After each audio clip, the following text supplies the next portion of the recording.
अब हम उद्धव प्रसंग का तीसरा पद पढ़ेंगे। चलिए देखते हैं। सुनी सुनी उद्धव की अथक कहानी, कान को ठहरानी को उठाहानी थी रानी है। कहे रत्नाकर रिसानी बरसानी को बिलखानी बिकलानी बिथकानी है। को से देसानी को भरी दिग पानी रही, को घूमी घूमी परी भूमि मुरझानी है। को श्याम श्याम कहे बह की बिलानी, को कोमल करे जो थामी सहमी सुखानी है। यह उस समय की बात कह रहा है।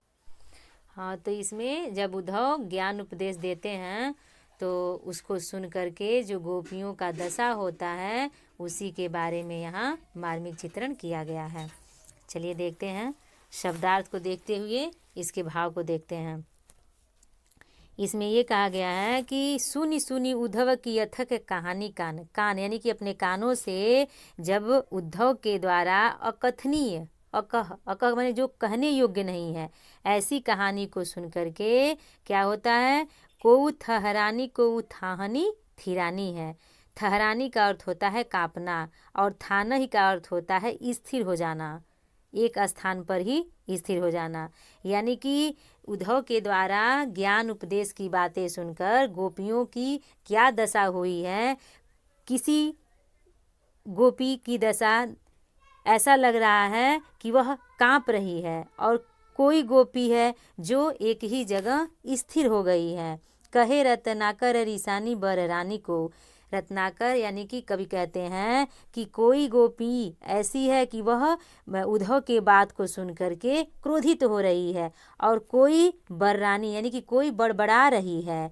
को बिलखानी और कोई गोपी है जो बिलख बिलख कर रो रही है, और कोई है जो हाँ, तो इसमें ये बताया गया को बिलखानी, को बिलख बिलख कर रोने लगती है, और कोई बिलकानी यानी कि कोई व्याकुल हो जाती है, और बिथकानी, बिथकानी का अर्थ होता है शिथिल हो जाना यानी कि कमज़ोर पड़ जाना। तो फिर नीचे कह रहे हैं को से देसानी को भरी दृग पानी। सेद, सेद माने होता है पसीना, और दृग का अर्थ होता है नेत्र, यानी कि कोई गोपी पसीने से तरबेतर हो जा रही है और कोई किसी के आँखों में आंसू भर जा रहा है।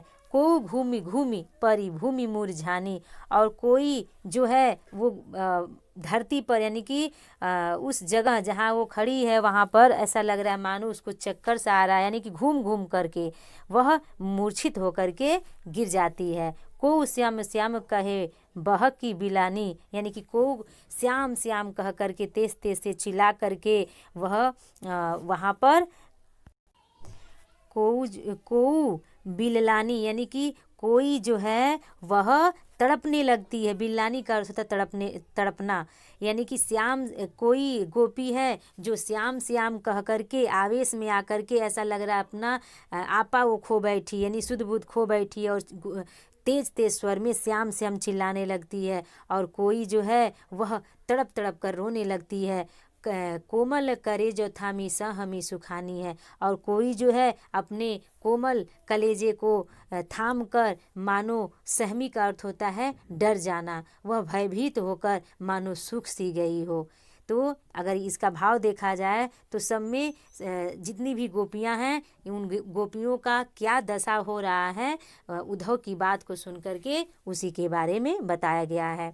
तो अगर देखा जाए इसके पूरे अर्थ को तो इसमें यही कहा गया है कि उद्धव द्वारा न कहने योग्य कहानी को, अर्थात श्री कृष्ण का योग संबंधी असहनीय एवं निष्ठुर संदेश अपने कानों से सुनकर गोपियाँ कांपने लगती हैं। कोई अपने स्थान पर स्थित खड़ी रह जाती है, स्थिर यानी कि स्टैचू जिसको कहा जाता है, स्थिर खड़ी रह गई।